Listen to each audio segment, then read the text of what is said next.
extreme circumstances, and Andrew knows, yeah, knowing what's coming is not going to stop what's coming. So great heads up play by Andrew. I think we're definitely seeing, we're just really seeing Andrew, no question, is becoming one of the premier players in this game. You know, he's just showing that he can sit at the table and compete with anybody that was playing the game before he was born, probably, and he's going to be able Absolutely. to hang with him. Hello, everybody, and welcome back to Prodigy Overpower. Today I have a fun one for you. We are going to do a tier list of all of the heroes. So I hope to ruffle some feathers and provide some enlightenment with this list, and I would love to hear everyone else's differences down in the comments. So let's start off alphabetically. We have Mob 6. These guys, pretty solid grid. They got the 6-4, 6-1, and they partake in the whole Angry Mob kit, which is the 4 make an additional. Pretty nice. They have a big old 7. They have a shell. And my personal favorite card of theirs is the Don't Let It Get Away, the 2 multi that can go through a fairy or ignore if they've been locked out, anything like that. Right there. The Mob 6 also has a 7 multi, which is really nice. And target opponent may not, I think they can't attack. It's either they can't attack or can't play specials for the remainder of the battle. I think it's can't attack if it hits. Pretty nasty. And then the 3 make 2 additionals at +2. So they honestly have the best 1 per decks of the 3, in my opinion. They are pretty insane. So with all that in mind, the very good grid, double 6s, how cheap they are, the fact that they get access to all the normal mob specials, and the 2 best 1 per decks, we are putting Mob 6 right in C tier. Right in the middle. Very solid, make a lot of decks, reserve or frontline. Pretty solid. Next we have Industrial Age. I don't even have their stats memorized because they're not great. They're not ideal. They suffer from what a lot of characters do. They're one of 13, I believe it is, characters that are cost 18. So they have a lot of competition, and they don't bring in anything that special to the table. They have the 8, which I think if it hits, that gives them +2 defense for the rest of the battle or something like that. Like, yeah, an 8 multi is nice, but the 7 multi from the baby mob is better.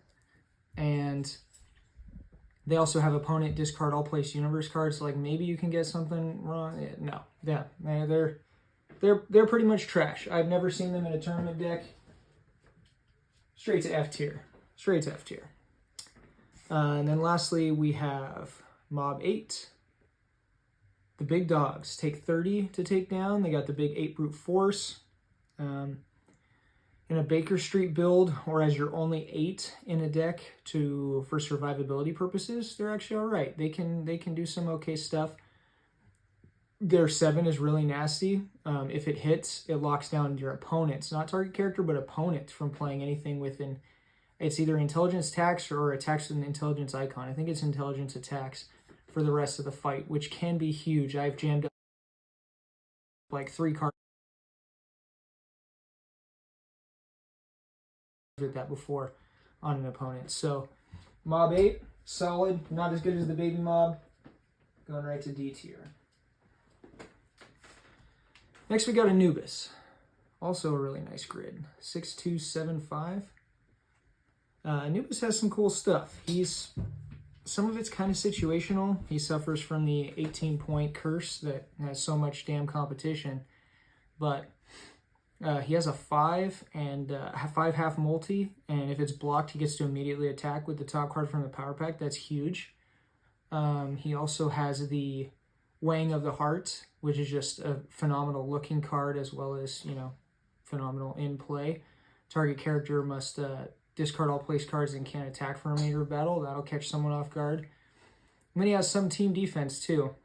It's just a little tricky. It can only block if it was a KO shot to someone else. So definitely sort of like a gambler's card. And then he also contains probably the worst card in the game, Wither. Ooh, Opponent's -1 to actions for remainder of game. No. Sorry, not opponent. Target character. So that's an attack. Got to spend a whole turn on that. Ugh. Trash. Overall, he's okay. He's got a decent grid. He's got some decent stuff. He will catch people kind of off guard. He also has the nice reserve card, playable from reserve, which he could also play from the front line. So he's good at, he could play someone else's specials. You have to show your opponent, but he can play someone else's specials after they're gone, which is pretty nice, and only one of 2 characters that can do so. So Anubis also going to C tier.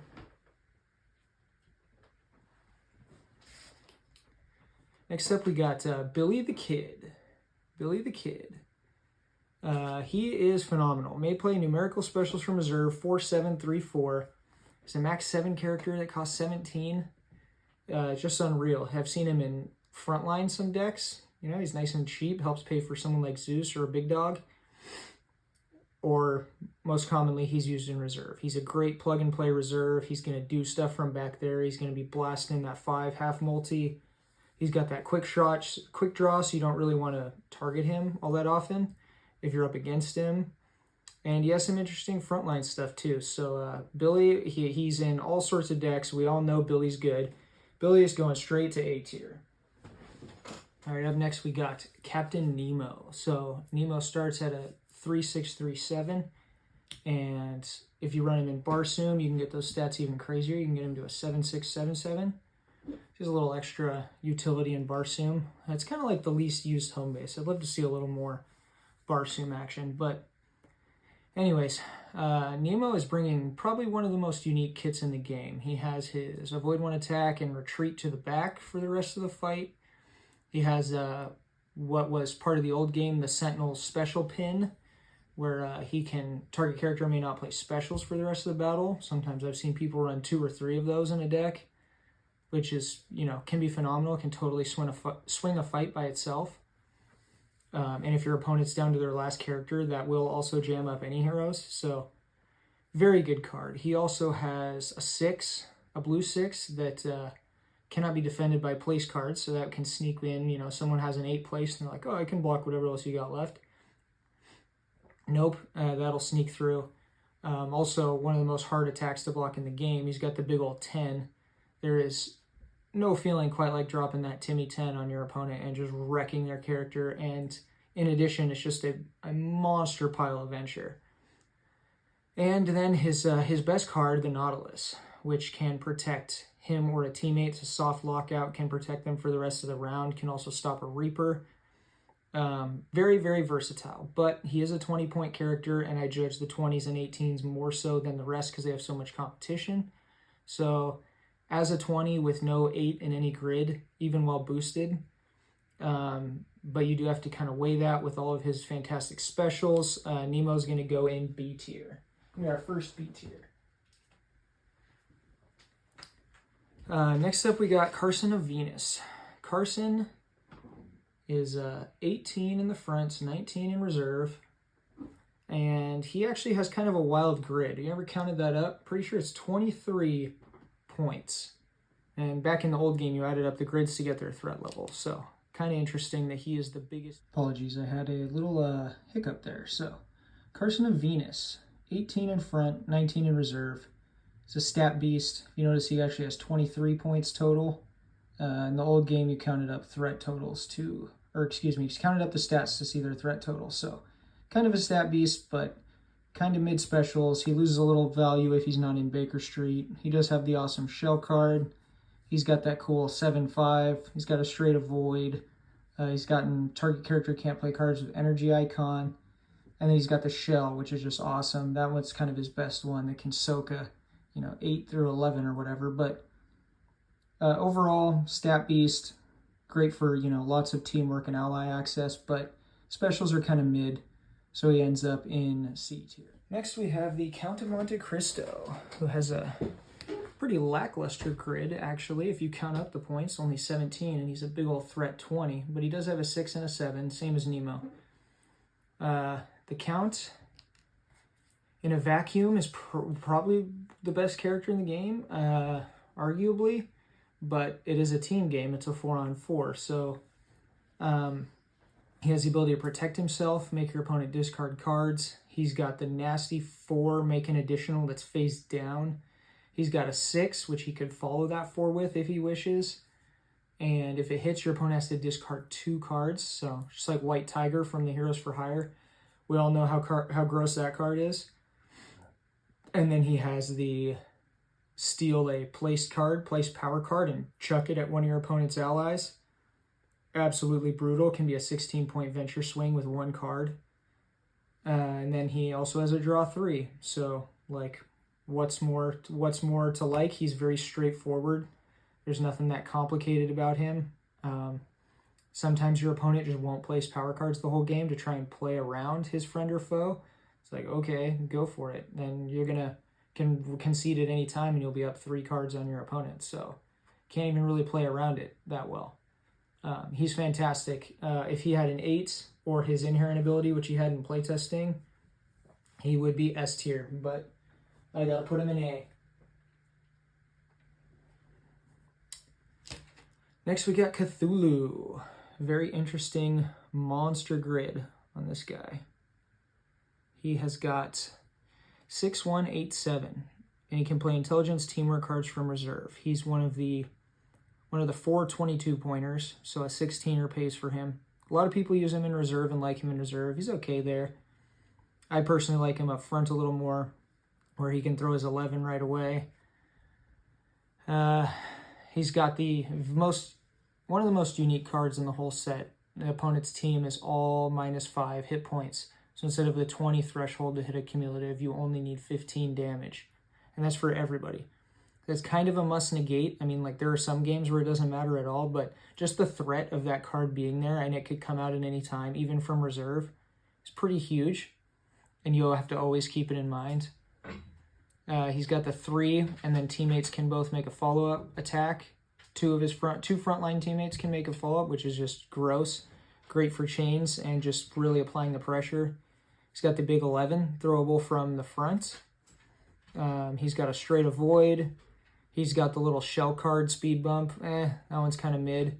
And then he has the sacrifice a teammate card and get rid of all the venture, which is very, very thematic and fits with him. I haven't seen many people use it, but in future sets, you got a 15-point Glen on your team or something.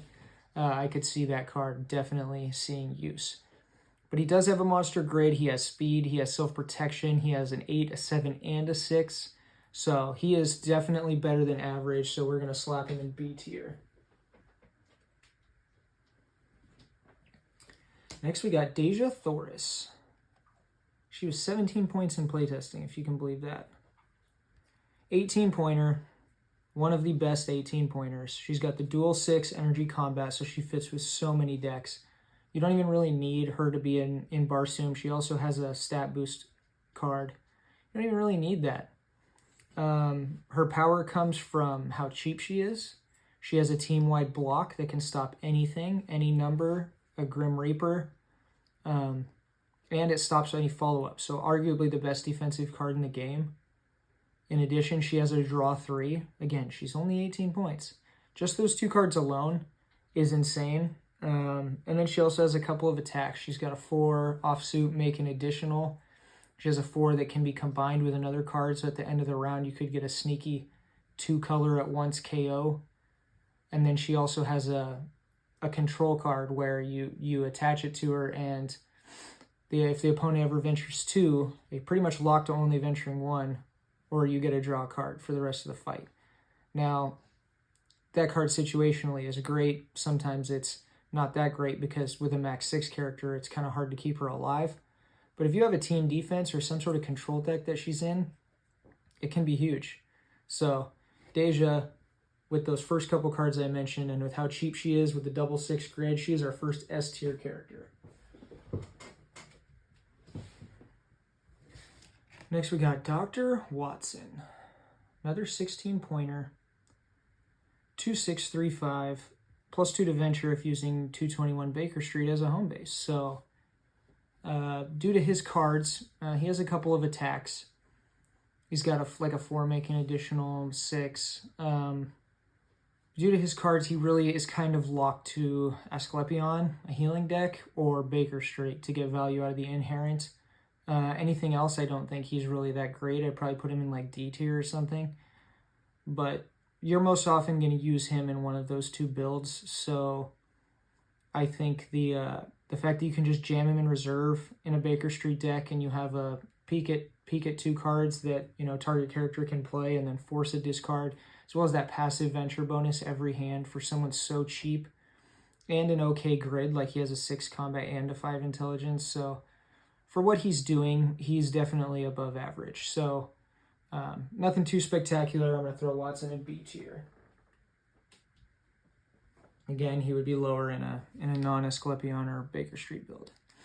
Next, we have Dracula, 4468, with an inherent that's barely worth reading because your opponent is never going to accept the deal, although it is very cool and thematic. After discard phase, Dracula may offer one of opponent's characters to gain +2 actions all battle. If accepted, Dracula may remove 2 hits. I've never even seen someone offer that except maybe once, like kind of as a for the lulz thing, and the opponent didn't take it, but cool thematically. You want to take the offer that the Vampire Lord is offering you. I think in future sets, Dracula's going to be a beast. He has some very unique cards and mechanics that nobody else has in this set. Mainly to the last man. Opponent can't use cards with the word teammate for remainder of battle. Unfortunately, even though this fits the definition of a utility card, you cannot, it's been ruled you can't throw it with an attack, which is kind of a bummer. So it kind of takes a turn to get out. He also has a unique negate that like kind of goes out ahead of time, and then you can use it later. But what Dracula's really missing is he costs so much, and he doesn't have that much heat. He's got a couple of 5s. One of them allows him to play another special. The other one, I think, heals him. And then he's got like a personal like half a void, like combat or brute force icon or something like that. So like the teammate thing, you know, we start seeing teamwork and ally decks and Zoros everywhere and Hercules and guys that play a lot of cards with the word teammate. We may start seeing Dracula in a counter meta. Like he could be around, you know, quite prevalently later, but he's a little bit complicated, and you kind of really have to know when to do his stuff and when to use it. So I just haven't seen very much of him. I haven't seen very much of him at all. Like in any tournament, even in house games, I've seen people try and make him work a little bit. But when you're investing that many points, you know, you kind of want somebody who's going to bring a little more, like Hercules. So as for this set, in a vacuum, again, he'll be better in the future. In this set, Dracula's our first E tier. And there he shall live for at least a couple more months. Next, we have one of my personal favorites, Headless Horseman, 6472. This guy's awesome, super thematic, solid grid. Unfortunately, he suffers the curse of being 18 points, and that means he gets compared to all of the amazing 18-pointers. In addition, he also has no defense whatsoever. So he's an all-offense cheap guy.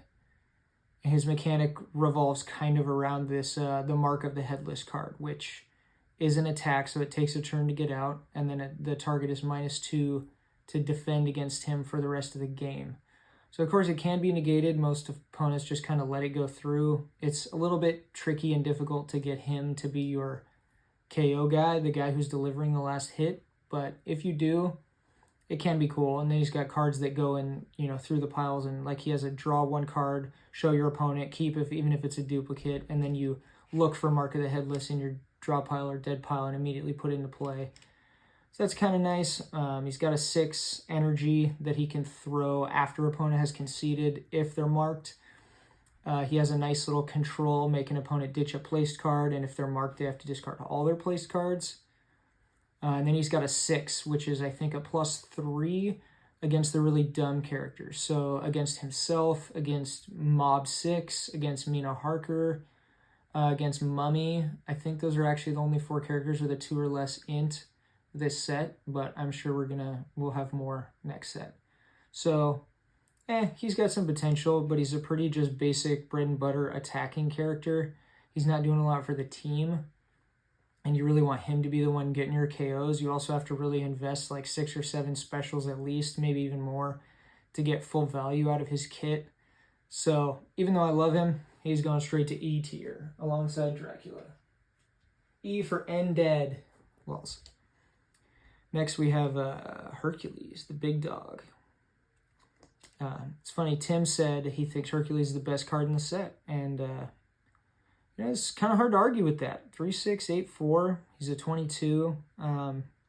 He brings a lot. He's got personal avoids. He's got Slaying the Hydra, which is one of the only cards that can deal with like a raw staff card, and it can delete some remainder of turn, remainder of game stuff. That's pretty pivotal.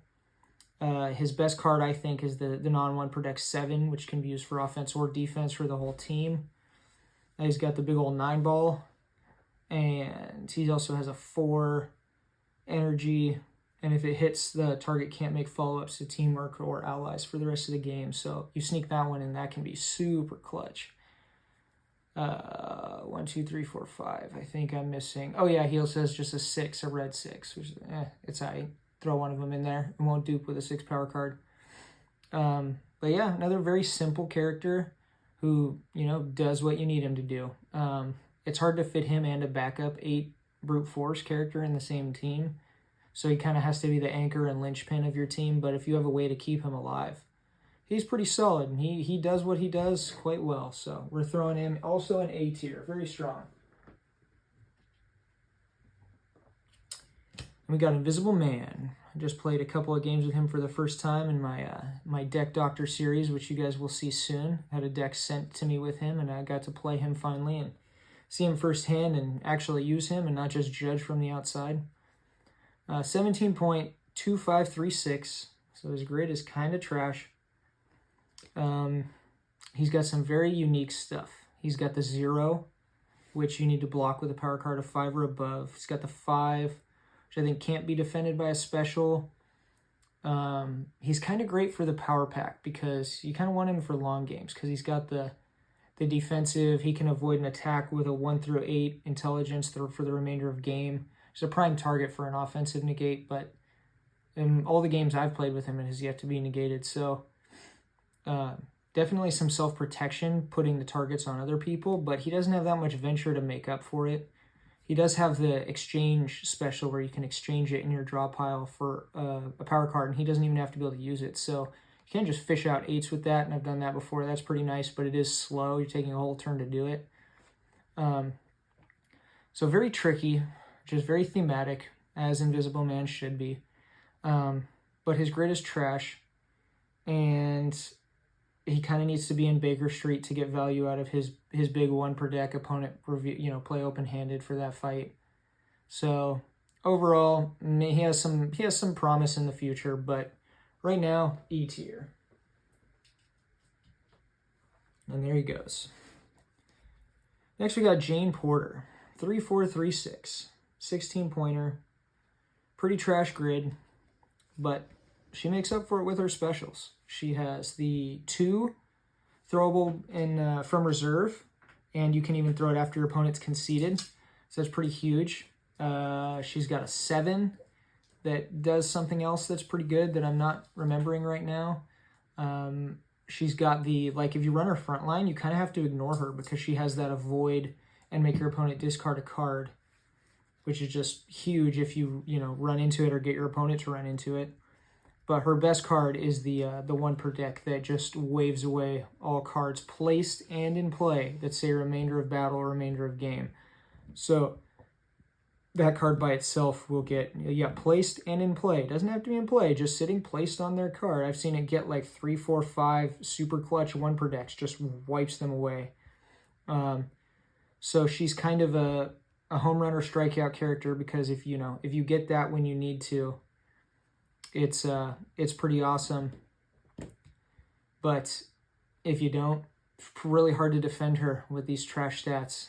And she has the avoid and discard, but how many are you really going to run of that? It's kind of greedy to run more than 1. So I can't remember what other special she has. I'm going to throw them on the screen, but she's solid. She's not bad. She's a 16-pointer that does good stuff. So she's usable in the front line and in reserve. So She's also been in tournament winning decks before, so I'm going to throw her right in B tier.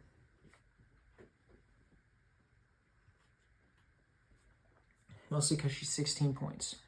All right, next we have Joan of Arc, another 18-pointer. Ask Joan what she does. She will tell you everything because she is just phenomenal. She is absolutely amazing. 2527. The only complaint I would have is maybe a grid complaint, but she has a 7 stat as an 18-pointer. So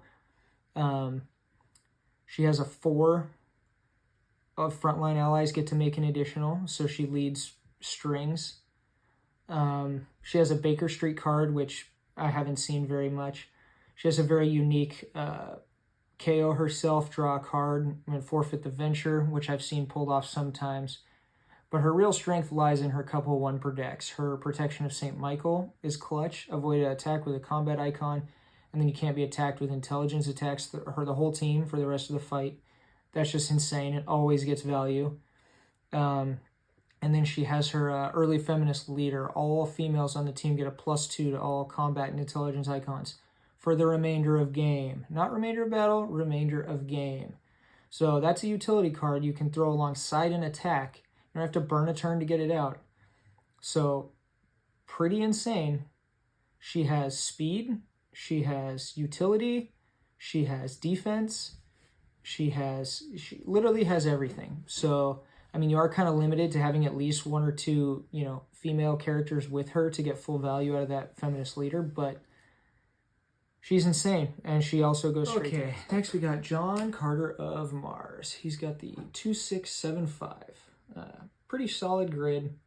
He's a 19-pointer, one of the 6. So you can afford 4 19-pointers on your team. So you can put him and 3 other 19s if you want to make it easy. He's pretty solid. He has a very interesting kit. He's good with like shift decks and stuff like that. He's like, when you see him, you're like, do I target him? Do I not target him? Because he has the self lockout against any brute force or combat icon attacks, or he also has a teammate avoid, just straight up. He also has an ability to heal himself, although it's kind of a weird heal where it still counts to venture. But with Asclepion, it's definitely doable. And then he brings a whole lot of heat. He's got the 8 non-1 per deck any powers and the 8 multi. And then he has the stat boost where if you play him with Barsoom, you can go up to an 8. So there's kind of, in theory, a sick play where if you know your opponent doesn't have a negate, you can throw an 8 brute force or any power with the stat boost to get him there as a utility. And once the 8 goes through, after it's all resolved, unless it gets negated, in which case it all falls away. If it doesn't get negated, the 8 goes through, and then you get to go through your draw pile and fetch another 8. So I've yet to see it happen, but in theory it could be done. But very solid, just kind of, fighter character. I don't even think he needs the stat boost to be playable. He brings enough heat otherwise, and he does make your opponent think. But if your opponent knows all the cards, and if they have that ability to do a lot of energy, intelligence, and any power attacks, and they could just burst him down and completely ignore his lockout, I think that's kind of the strat you have to use against him. But sometimes there might be a character you got to take out more. So overall, very solid. He goes right into B tier. Next, we got King Arthur, and I debated on this one for a while. 3746, +1 venture every fight, and he's a 20. So again, being judged a little harsher because he's a 20. So many good 20s. He's got the awesome 9 half multi. He's got the summon card from Dead Pile to be used immediately as long as it's not a 1 per deck. So he's great with Merlin. You can just go get a negate anytime. You can do it offensively or defensively. Kind of like a mini Gemini. That's pretty sick. He also has a 7 that does something. I think if it hits, it deletes all cards placed in play with remainder of battle, remainder of game, something like that. What else does he have? He has a void team avoid 6 or less if Lancelot or Merlin's with him on his team. Otherwise, it's just a 4 or less. Still worth running. And then he's got a teammate avoid. So again, good with shift decks and stuff where he's not just going to be the primary target who just gets bursted down. But he's another 20 who doesn't have an 8. So it was really tough between like B and C tier. It's tough, but I think he's like B minus or C plus. So we're gonna put him in C tier. But he's so close. Like he's almost there. He's almost B tier, but not quite. Next we got Korak 2656. Pretty nasty stats for a 17-pointer. Korak has some cool shift stuff if he's with Jane, and that package is a total of -5 because Jane's -3, he's -2, so you can afford a lot. You can afford like Zorro, Leonidas, and Spartan Training Grounds all with that, or stuff like that. So Korak has a 6, and he's got a 3 that can only be defended by I can't remember. It's a 3 energy, can only be defended by a card with a combat icon, something like that. Some sort of really hard, or must be negated, or really hard to defend 3, which can sneak through. But the main reason people play him is for he has an avoid 6 or less, and it works for the whole team if he's with Jane and Tarzan. That's what I was getting at earlier, either one. And then he has the shift, so bring all attacks to him, and they're -2 for the remainder of the game. It's kind of like you want him to just eat attacks and absorb them, and he can actually block those 7s and 8s because everything's a -2 against him. In theory, he's pretty fantastic, but in practice, he just doesn't seem to do what he's supposed to do. He has another special too. I'll throw it on screen. I'm forgetting it now, but yeah, he's mostly defender, kind of niche. I like the shift drag away. I certainly think that's good when you mix him with like Zeus or something. You really want to keep the heat off a certain character, but overall, kind of mid, kind of underwhelming in actual practice, so he's going to D tier. Next we got Lancelot, 2754, one of the coolest inherents, starts with Sword and Shield placed to him, and it does not take up a placing slot. Again, the curse of the 18, so he's got some competition. Lancelot has the Sword and Shield, which is really good. It's a utility, so you can combo it with his big 7-10 in the same action, chuck them together, that becomes a 10, as long as, it's not negated on the way. Or you could chuck it with a power card, so you could just throw it with a 7 combat, and it becomes a 9. Good luck blocking that. So he does have some niche uses, but his kit kind of revolves around like getting Sword and Shield back out of the dead pile. So he has like Guinevere's Love that can go do that, and it's plus a couple venture, immediately put it into play. So I've seen a lot of people like build decks around like shift stuff and try and like make Lancelot the tank, but he just doesn't have enough offense. I mean, he's got the 1 big swing, and then he's got the 5 half multi, which he can use for defense if Sword and Shield's in play, but it's a half multi. You want to be attacking with that. So overall, his kit's too one-dimensional. If he had 1 more attack, like me and Dave were just talking earlier today, if he had like a 4 make an additional, even if it was on suit, like a red one, it would be so much better. I have a cool deck with him in reserve, but I think that overall he's quite underwhelming, and there's so many better 18-pointers. So he's kind of a one-trick pony. Maybe in the future we can see some kind of cool combo with him, but for now, he's down at E tier. And down he goes. Next we have Leonidas, 1854, the big dog. Not sure why he's not 22 points, because he's kind of worth 22 points in my brain. He has the same defense as Deja, except it doesn't stop the chains if they continue, but a block for anyone on the team. Absolutely savage.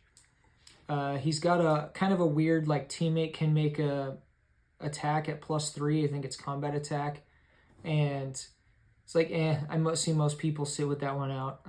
He has a really cool one, which I got to work with the Spartan Training Ground home base, where you shuffle your training cards from your dead pile back into your draw pile, and then every time you play one for the remainder of the game, you get a draw card. But of course, you got to keep him alive, because as soon as he dies, it's clipped to him, it goes away too. So good news is it's pretty easy to defend him, because his arguably best card, non-1 per deck, 8 combat. I like to call it the deluxe double stack when you get a power card and a special card. Yes, thank you for defending the house. When you get both on him, it's pretty hard to get up over that. There are ways, but being able to stop 2 8s or use them for offense is pretty nasty. And then he has also the 6, the green 6 offsuit, which if it's not stopped, target character can't play, I think it's placed cards for the remainder of the battle. And if it is stopped, as long as it's not negated, then it'll go to dead pile. But if it's not negated, if it's just blocked, then it gets shuffled back in your deck, and you're going to have to deal with that again. And offsuit 6 is pretty nasty. So, yeah, Leonidas, he's just a powerhouse. He's, again, cheaper than he should be in my mind, so he's going straight to A tier. Next, we got Merlin, the Wizard, with another really, really cool inherent. His stats, 7-2-2-6, nothing to write home about. He also costs the same as Leonidas, 21. He's a +2. So after each venture phase, Merlin may look at the top card of his draw pile and may choose to move it to the bottom of the draw pile. So you get to do a little scouting, a little check the future action. Sometimes it can be clutch, sometimes it can be nothing. Of course, you got to remember to use it, because it's kind of on you as the player, and I see people forget it more often than not. As for his kit, he has a very interesting grouping of cards. He has a one that I think is cool, thematic, but it's not great, where him and Lancelot, King Arthur, and Morgan Le Fay can defend each other with power cards the rest of the game. Kind of makes up for their whack grids, and they can like place all your power cards, but not that great. He has, I think it's called Transmogrification, where he can play someone else's specials the rest of the game. There's definitely some interesting weird stuff with that. And then he has the one where he can mill his own deck, and you can like set up a god hand, so situationally that card can just be busted. But it's weird and it's niche. It's not always going to be great. He has a peak card, so you're losing some value if you don't use him with Baker Street, but his peak card's pretty good. And then he has a negate, straight up non-1 per deck negate, which is pretty awesome. That's kind of the main reason he's included in your deck. But he only has 1 venture card. It's a 4/2 multi, make an additional. So he's just bringing no power. He's a passive old man who's doing some cool, weird shit, but he's not going to be beating up on your guys. So, like, when I see Merlin across the field, like, it's really not that scary. Like, he might stop some of my stuff with his negates, but that's kind of about all he's doing. So I think he's 1 venture card away from being good and playable. But as of right now, he's not there. So because he has the negate, I did bump him up. I was going to put him in E tier, but he's kind of between E and D tier. We're going to stick him in D tier.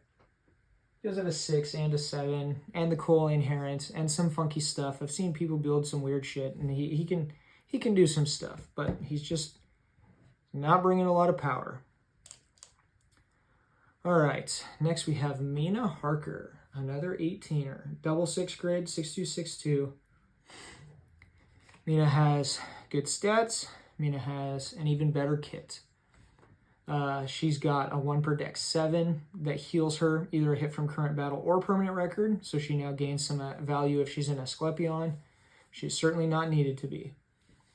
She has a 5 offsuit 5 that can be used as attack or defense. It also acts as a power card, so this can be combined with a training or follow a teamwork. Pretty insane.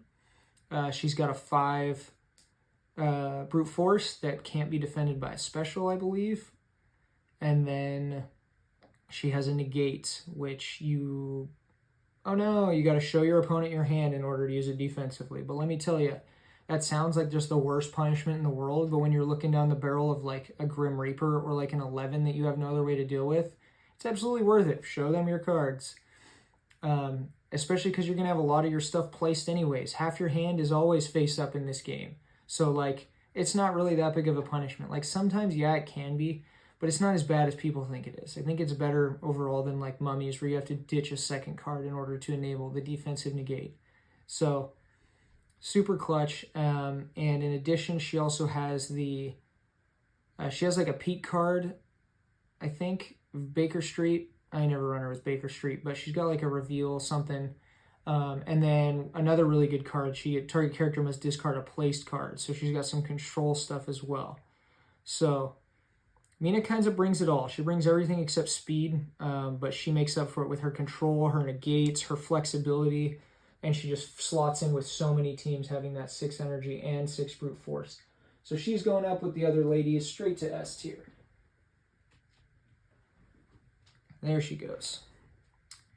Next we got Morgan Le Fay, 7235. She's a 19er if she's in the front line. She's a 20 if she's in reserve. Her most interesting card, which I've yet to see anybody get to work, if you could play it defensively, I think it would see play, is her teleportation circle, where she switches herself or an ally with the reserve. So you do a little swapperoo. Unfortunately, it's a little too situational and slow to make work in practice, but in theory, it's super cool. But the reason you run Morgan is for the 3 combat. That's one of her best ones. It's a non-1 per deck. She can follow with a teammate special. So that includes, like, if Cthulhu's in your reserve and he has that 11 placed to him, you can chuck that. You can also throw a defeated or a dead character special, because you do not lose teammates even if you're KO'd. So if someone's KO'd, she can keep throwing their specials from the grave. Very thematic and cool. She also has the full heal. Unfortunately, it doesn't work for hits from current battle, but permanent record. It's still worth running, even if you're not playing Asclepion, to get the draw and attack with it. And then she has a straight up negate. All the negate and the heal both playable from reserve. And then she also has a 4, an on-suit 4, that, like, if it hits, you get a peek at 3 or 5 cards from their top of their deck and mill 1. Something like that. It's okay. But mostly you play her for the heal, the negates, and especially that 3 that leads to bonus attacks. So very good, flexible utility character. She does a lot. I've seen her on a lot of teams. Super cool character. I'm throwing her in B tier. Next we got Mr. Hyde. Mr. Hyde's got a sweet grid considering he's only a 16-pointer. 3566, and he does have a stat boosting card, which also heals him. So he can be run in Asclepion, that healing home base. He also has a lockout, which kind of is like, just the fact that he has that card is pretty huge, because it makes you not want to target him, because at some point he's just gonna be like, nope, you can't attack me the rest of the fight. He's kind of a bully. He beats up on the smaller characters because of his 4/8 half multi or any power that becomes an 8 on anyone who's I think 17 threat or less. So he's pretty good at being a bully. He's also got a 6, an on-suit 6 green that can target the reserve, or if it hits, it can target the reserve with a follow-up or something like that. He's got a blue 6 overdose, which is kind of cool and thematic. You can pitch 1 to 3 cards from the top of your draw pile to the dead pile to enhance it. Of course, that doesn't add to damage or venture total, but pretty hard for somebody to stop a 9. So that can be a awesome kill shot. And then he has a weird one where he can't play or be attacked with any heroes the rest of the battle. I haven't seen that one included, but maybe somebody else has something they do with that and they get some value out of it. But yeah, kind of a weird and unique kit. Brings some power. He's dirt cheap, okay stats, and then the lockout for self-preservation. So he's not really like a great like team character, but he's all right. You know, he's doing his thing. He's pretty middle of the road. So we're gonna throw him in C tier. And we have Poseidon. 19 points. 7275. She's got a pretty sexy grid, but his specials, like someday I really hope Poseidon's good, because he's so cool. Everything he has is situational, except he's got a 4 making additional, which is always good. He's got a 6 on suit that does something, I don't even remember, something kind of good, I think.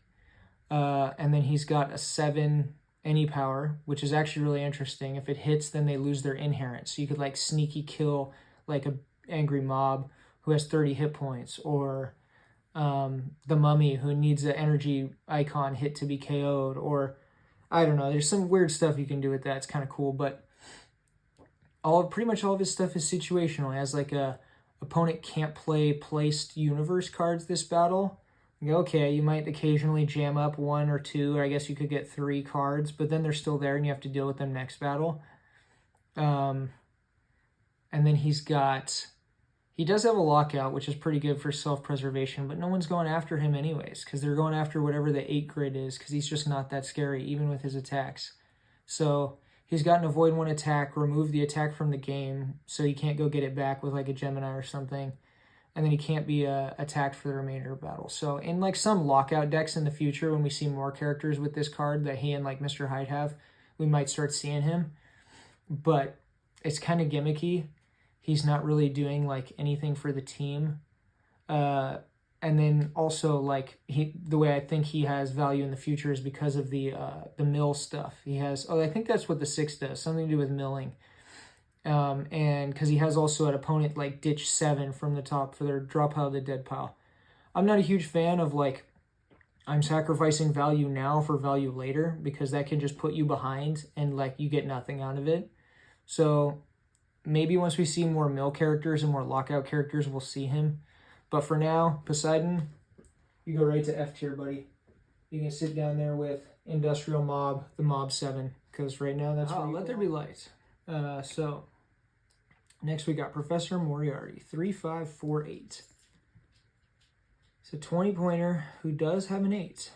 I'll be honest, I don't even have all of Moriarty's specials memorized. I think he has a offsuit 5 or 5 combat, play an additional special. He's got the opponent's -10 to venture. It's pretty huge. He's got he can use 1 to 8 intelligence to block for the whole team for the rest of the fight, which can be also huge. He's got the Scry 6, peek at the top 6 of your deck, or the Criminal Mastermind, something like that. Mathematical Genius, that's what it is. And you get to pick one and then put it back on top of the deck. And then he has a 3 half multi, which if defended, you get to immediately go for find Mathematical Genius. I think from draw pile or dead pile. Might just be one or the other. I think it's both. And immediately play it. So you get to throw that as a kill shot, make them block it, and then just go keep shuffling and siphoning through cards. So I think he's better in decks where, like, if Kali wasn't banned, that any character that lets, makes when your opponent goes to concede, they can't concede. Or, in Legacy with the Carnage event, where there's no venture, no conceding, and he could just, keep going through whatever. I think he's like A tier in those environments, if that was a thing, but he's pretty just kind of slow as is. He's definitely good, but he's not like amazing. So I'm just going to throw him in C tier, right middle of the road. I'm sure there's some decks where he's going to be phenomenal, but I've yet to see him perform like that wonderfully. So I'm going to stick in middle of the road right in C. Next we have Raw, another 20-pointer who has an 8 stat, and he has an inherent, but it's kind of irrelevant because nobody uses it. Because Raw may discard 3 staff cards from play to reduce one of opponent's character's hits to KO by 8 for remainder of games. They go to 12 hit points if they're anyone except Angry Mob. You don't want to go through all the work of spending 3 turns or 2.5 turns getting the staff cards in play and then sacrificing them. Like, thematically it's cool, but it never actually happens. It does have a cool grid though, 8255. He also is interesting in that he's the first character we see with advanced universe cards. So all the staff cards, they're not specials, they can't be negated. The only way to get rid of them is with slaying the Hydra, Hercules card. He has one of them that's by far the best, and that is power cards for the whole team are +2 to defense. So getting that set up, he can help you, defend your entire team or help them defend themselves. in my opinion, you kind of have to run him in a Asclepion deck, though, because he has like a heal hit from current battle or permanent record from somebody. I mean, I guess you don't, but I've only seen him shine with that home base. He also has a 6/8 half multi, and it's an 8 against characters with a brute force of 7 or higher, I think.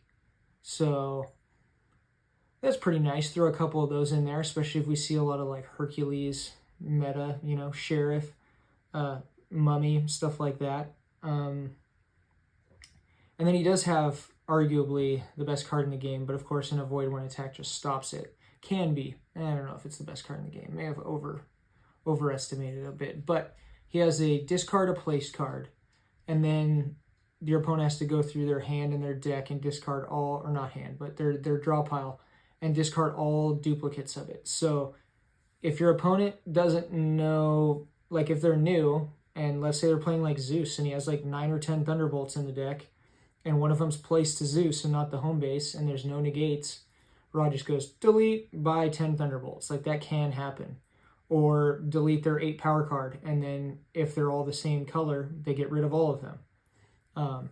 So situationally, very, very good card. Of course, an avoid or a negate stops it, but it is what it is. And then he has 2 other staff cards. One of them's trash. I'll throw it up on the screen. And then he has another one that's like okay, where it's like if you get a draw and replace an unusable card or something like that. So again, it's trading current value for future value. I'm not a huge fan of those, but I guess if you built like a really tanky, like long game focused deck, it could be good. And he does have an 8, so like I don't know, he should be better, but he's kind of middle of the road, so we're chucking him in C tier. Next we have Robin Hood, another 18-pointer. Steal from the rich and give to the poor.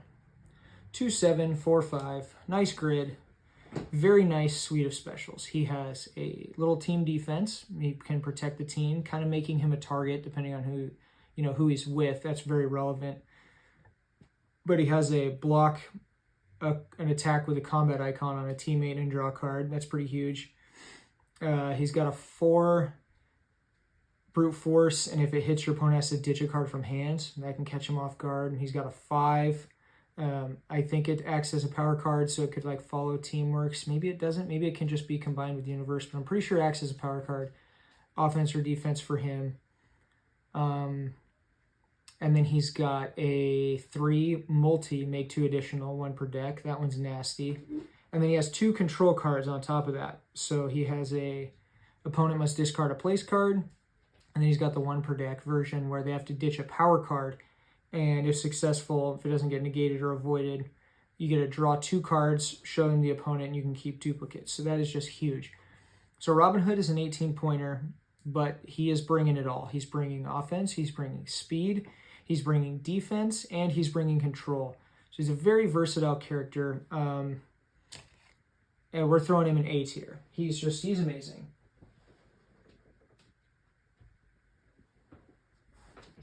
Next, we have his nemesis, the Sheriff of Nottingham, 2573. Another 18-pointer. He can make 1 or 2 follow-ups to his own universe cards, which is pretty cool. Basically, he comes with an angry mob. I foolishly said that the Sheriff is unplayable, and then I made a deck with him that's like 12-1 or something like that. So he's actually pretty good. He can do some funky stuff. I really like placing one of the any powers, the 6 or the 7 any power teamwork to him, because then he can just throw all 3 attacks himself. I think he's kind of underrated because he does have like the unusable, the Read the Bones card, which is just trash. It's thematically cool, but it's trash. Anything that just allows a reshuffle. Yeah, it's just garbage. We're not even going to talk about that card. But he does have... He's got the Flaming Arrows, which everyone forgets about is a thing. I had 3 of them in my deck. Offsuit, 6. If it hits, they have to ditch all place specials, and they can't place specials next battle. That's nasty. It's a must block. He's got a 9 ball on suit, but still it's 9. Who cares? He's got a utility team is +2, a little Professor X action, +2 to all actions remainder of battle. And that's a utility, so you can combine it with a defense or an attack. Doesn't take a turn to get that out. So if you're venturing for the win or something, or even not, it'll turn a fight by itself. And then he also has the taxes. You can delete a power card, place to somebody, and then add it to your venture. So not quite as good as Count 'em Monte Cristos, but pretty close. And you can just delete an 8 and add 8 to your venture, 16-point swing. Yeah, he's severely underrated. He suffers the 18-point curse of being, measured against all of those people. But he is pretty solid. I'm going to stick him in C tier.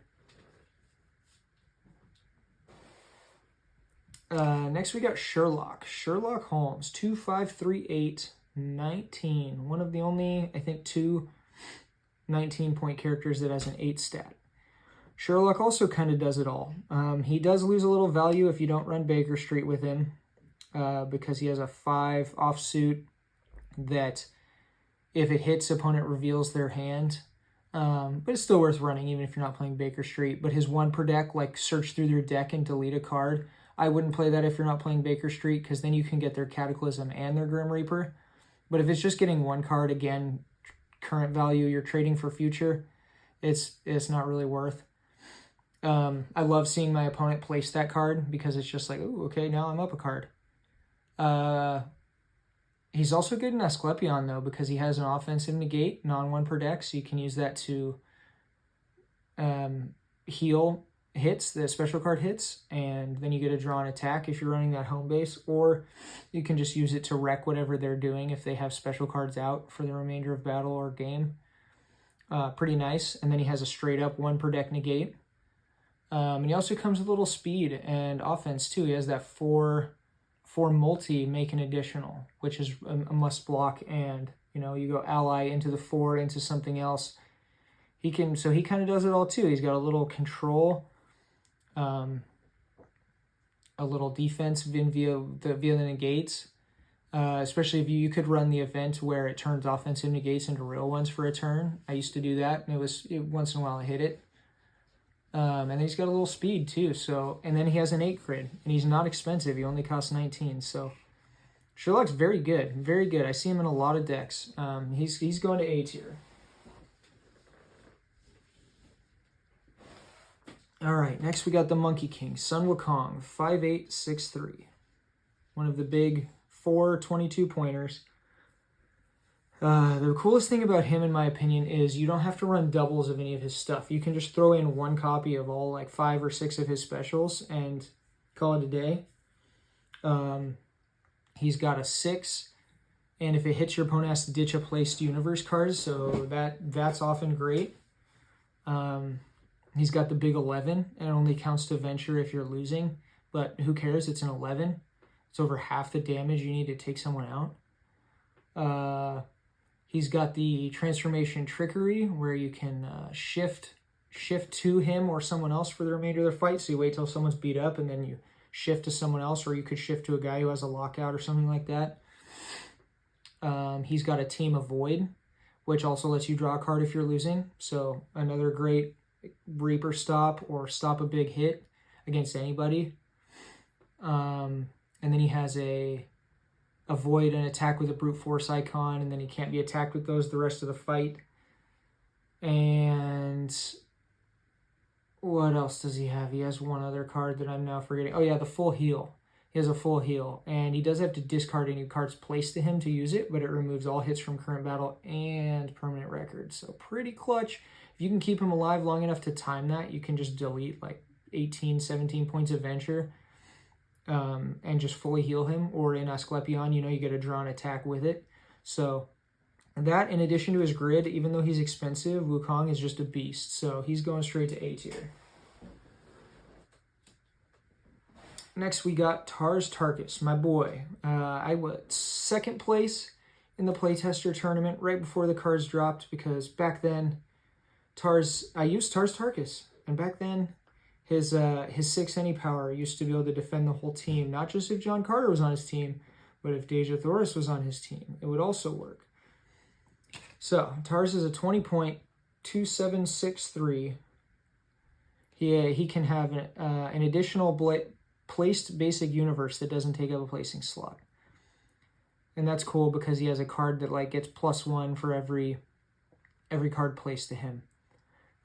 He also has a really cool 6 that if it's blocked, I believe, you get a draw and make an attack with him, even if it's like a teamwork or something. If you just rip the top card of your deck, if it's an attack, you throw it. It's pretty cool.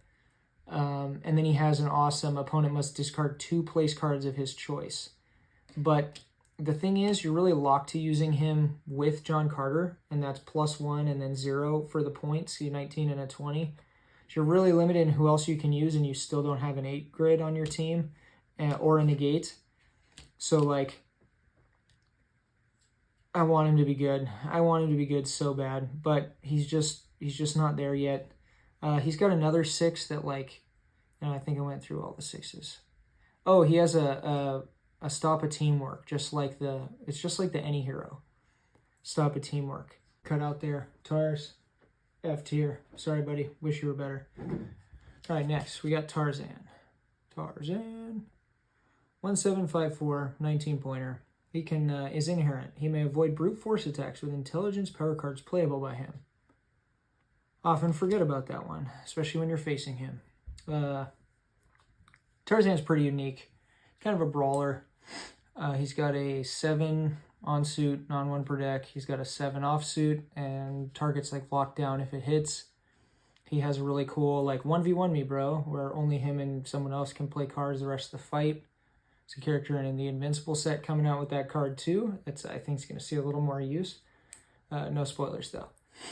And then Tarzan also has a straight avoid, and he's got to stop a teamwork against him or anyone else. Then he also has an offsuit 5, blue 5, that he can chuck from reserve, and it does something. Like they can't play place cards for the rest of the battle if it hits or something like that. He's okay. He's kind of mid. He does certainly fit. There's a lot of good combat decks. There's a lot of good combat characters, though. So, overall, I kind of want to put him in C, but he's a little lackluster. He doesn't have enough to get use of his 1v1 me, bro, so we're going to stick him in D tier. All right, Mummy. 6272. 18-pointer. He's got to be hit with a card with an energy icon to be KO'd. So, Mummy has some weird stuff. He's got a 7 that's exactly the same as Mina's, where it like hits from current battle or removes a hit from current battle or permanent record. He's got an interesting one where he can switch the grids with him and a teammate or something. He's got like a 3 that he can throw after the opponent concedes. What else does he have? He has a negate, offense negate. You can play it defensively if you ditch a brute force card usable by him, which is nice. You can do the any power of the multis, but still a 2-for-1, so only sometimes is it worth it. And then he has something else. He has like a 5.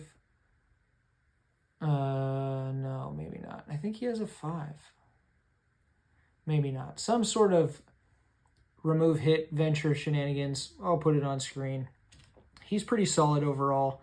The fact that he's another cheap negator just like Mina gives him value. He also has a 6 and a 7 for so cheap. And then he's got some heals and whatnot. Oh, that he also has a teammate avoid a power card and then draw. It's like one of his best cards. I don't know why I forgot that. So yeah, he's pretty solid overall. He's not quite A tier, but we'll stick him in B tier.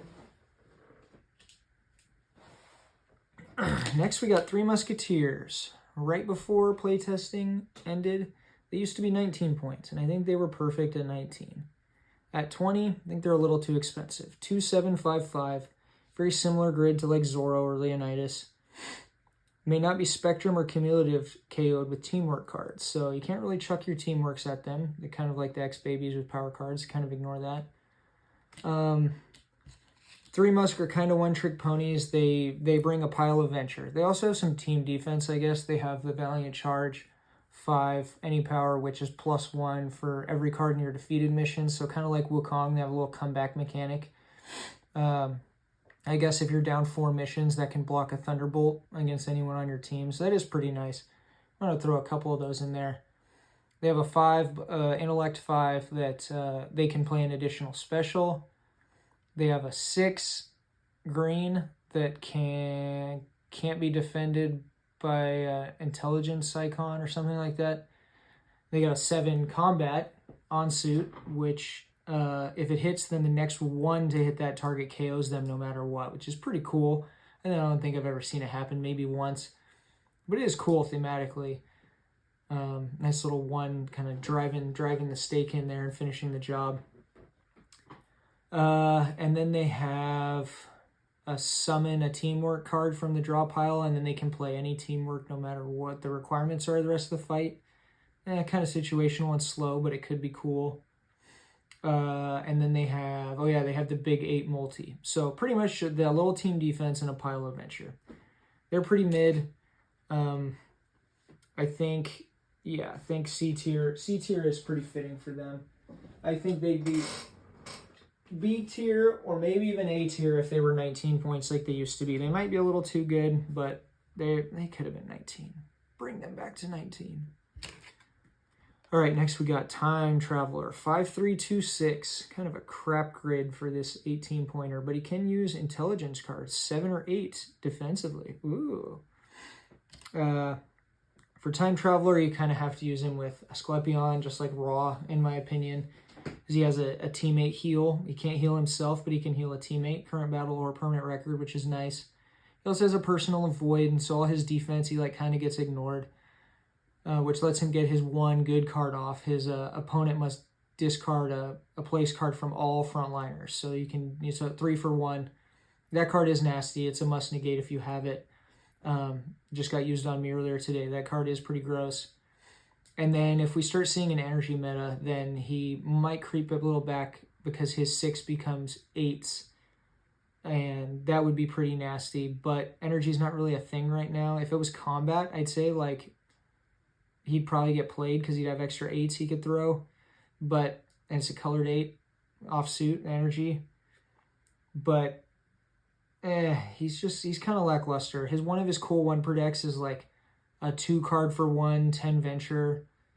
And then he also has the negate an event. So in Legacy, when the events are nasty, that's super playable and it's cool.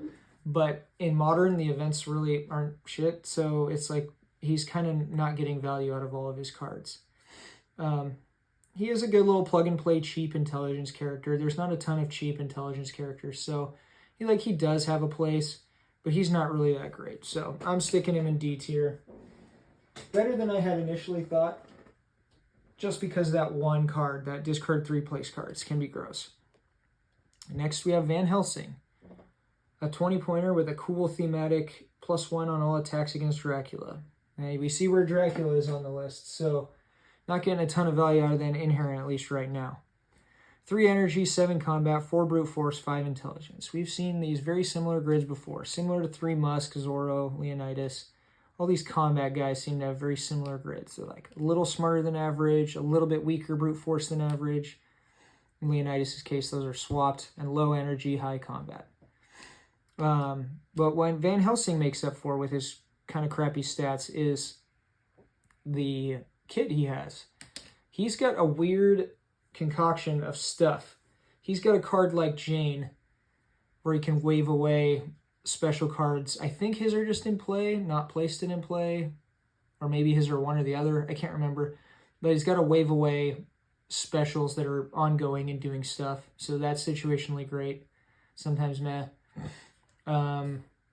He has a JW, as we used to call him.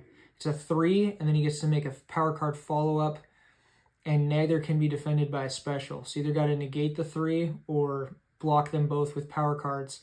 So he's good at getting sneaky KO shots in there. He also has a non-1 per deck 6 half multi. It's kind of cool. Off and on suit, I believe. It's the energy combat. So that's pretty clutch. And then he has a 5, and if it hits, it heals him or a teammate.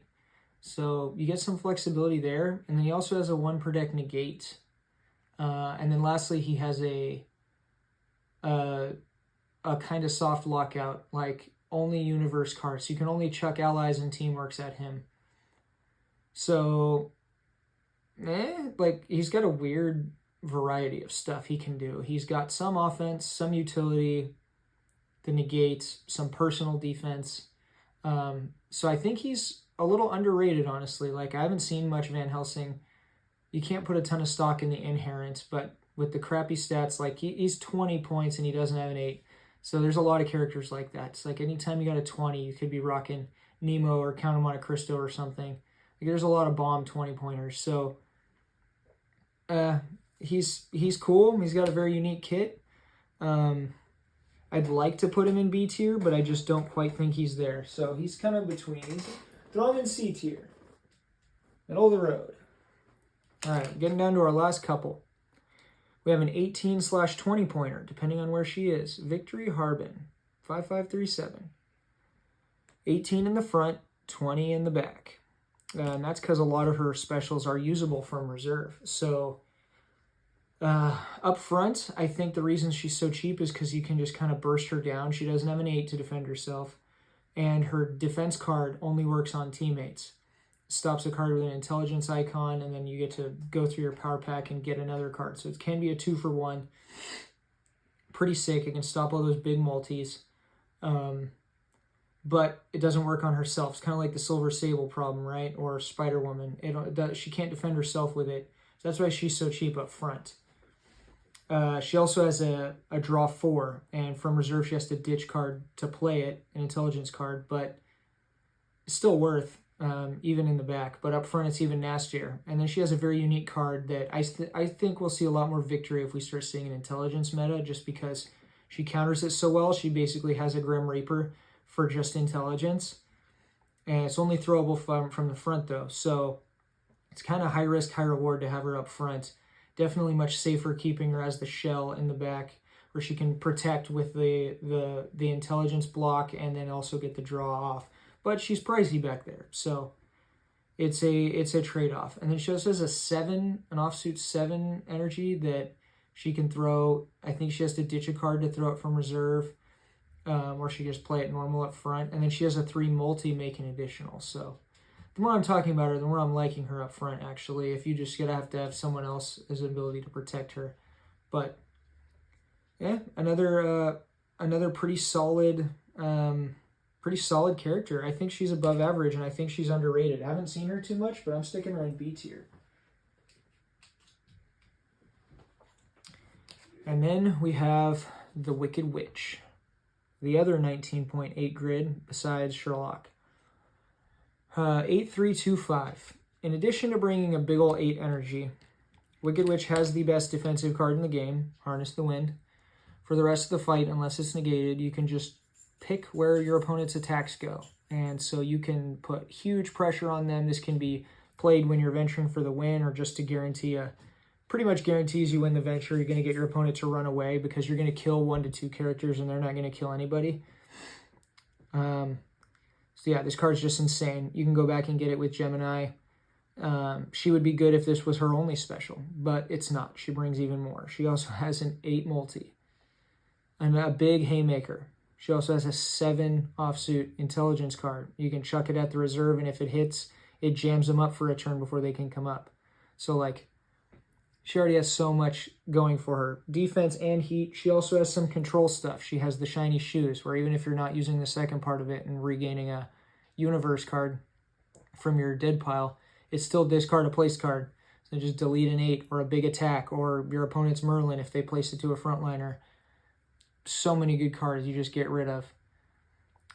She also has a defensive card I don't like. I don't really run it. It protects her from only universe cards, so like she can't be attacked with universe cards for the rest of the fight.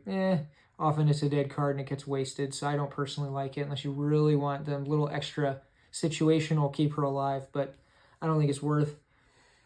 She also has an on-suit 4 where if it hits, she can't attack or be attacked for the remainder of battle. So that's the lockout that I think you should include. You wait till, halfway through the round, your opponent's dumped a lot of stuff. They only maybe have 1 or 2 cards in hand. And then you throw it on somebody like not as a kill, so they want to take it to lock her out so she doesn't get attacked anymore. The cool thing is you get to decide when to play it. So don't throw it early when she has a bunch of heat sitting stuck to her, placed to her, because then you don't get to throw it until the next fight. But pretty sick card. She's insane. I'll admit, I slept on her a lot. In playtesting, I was like, she's not that great. And then I started seeing her pop up, and I used her at the Seattle Regional, and I am absolutely convinced a cheap 8 grid that has control, that has the best defensive card in the game, and she has Venture and Heat. So she literally has everything. She's going straight to S tier. Joining the other ladies. Notice all we have is 4 ladies up here. Okay, then we got Zeus, the big dog, the most expensive. The 23-pointer costs 4 points from other characters below the 19. So one single character cannot even pay for Zeus. You have to use at least 2 characters to pay for him. 8-3-6-5. He can't throw energy teamwork cards. Oh no, it's not that big of a deal. And he can have a duplicate Thunderbolt special, which means you can jam about 9-10 of them some bitches in your deck, and you're just 9, rain them down. The downside is the Thunderbolt, as soon as it lands, he can no longer be protected with special cards from himself or allies. So it's kind of a one-trick pony.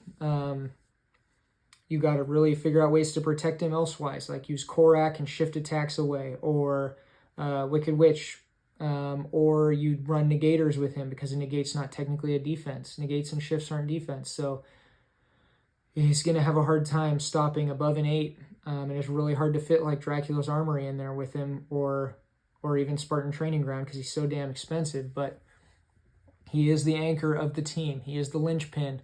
If you can keep him alive the whole game, you're probably going to win it. If you can't, if he crumbles, your team is shortly going to follow. So that's Zeus. He has some other stuff. He has like a opponent lockout. He's got a reset the Venture, which is really cool. I didn't run that in my Zeus deck, but I think there's some kind of deck where you want to do that. But he's going to win Venture a lot because he's bringing so many 9s to every fight. So I don't know when you'd want to reset it, but there's some deck out there that can do it. And I also forgot his lockout, or his pin, can also just destroy all placed universe, or all placed allies. I think it is. So you could actually run him with the deck that summons an ally. You go through your deck and you place an ally to all your guys, and both sides do that. And then when you have that card, boom, and then you just delete all their allies or go ally into it. So that's a nice, nasty little combo. He has one other card too, a Jealous God, which I don't like. You give somebody like a -2 when they use a certain grid or something.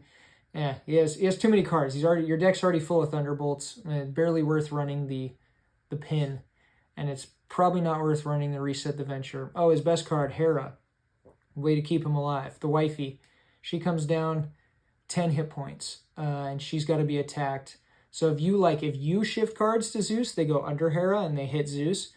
But if Zeus is targeted by your opponent, then they get shifted to Hera, and it don't count to Venture. She just soaks 10.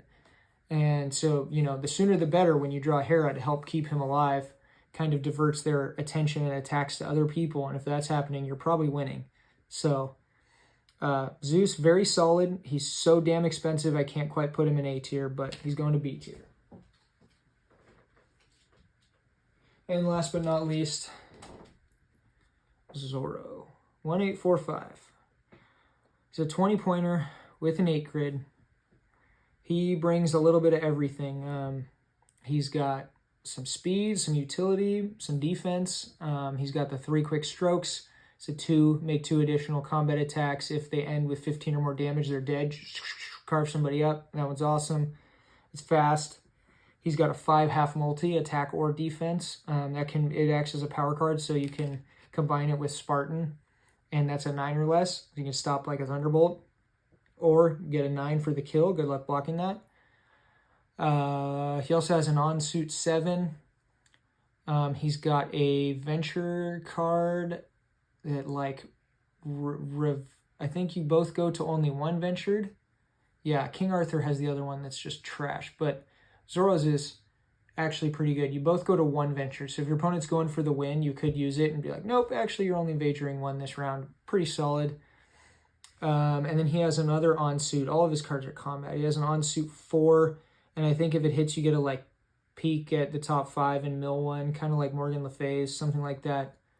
But you mostly run him for the 3 quick strokes and the defense, the team defense, and the fact that he's cheap. He's only 20, only costs 1 extra point, and he's got an 8 stat. Great natural pairing with Leonidas. Yeah, no complaints about this guy. He's pretty damn good, so he is an A. So to finish us off, we have the ladies in the S tier. Deja, Joan of Arc, Mina Harker, Wicked Witch. A tier, we got Billy the Kid, Count of Monte Cristo, Hercules, Leonidas, Robin Hood, Sherlock, Sun Wukong, Zorro. I'm seeing a lot of combat characters there. Wonder if that's kind of suspicious, seeing how as they keep winning tournaments. B tier, we got Captain Nemo, Cthulhu, Dr. Watson, Jane Porter, John Carter, Morgan Le Fay, Mummy, Victory, and Zeus. C tier, we got Baby Mob 6, Anubis, Carson of Venus, King Arthur, Mr. Hyde, Professor Moriarty, Raw, Sheriff of Nottingham, Three Musketeers, Van Helsing. D tier, we got Big Mob, Mob 8, Modern, Korak, Merlin, Tarzan, Time Traveler. In E tier, we have Dracula, Headless Horseman, Invisible Man, and Lancelot. And in the F tier, Shame, Middle Mob, Poseidon, Tars Tarkas. Let me know what I got right and what I got wrong, what you would put on your tier list. Comment below. Thanks for watching.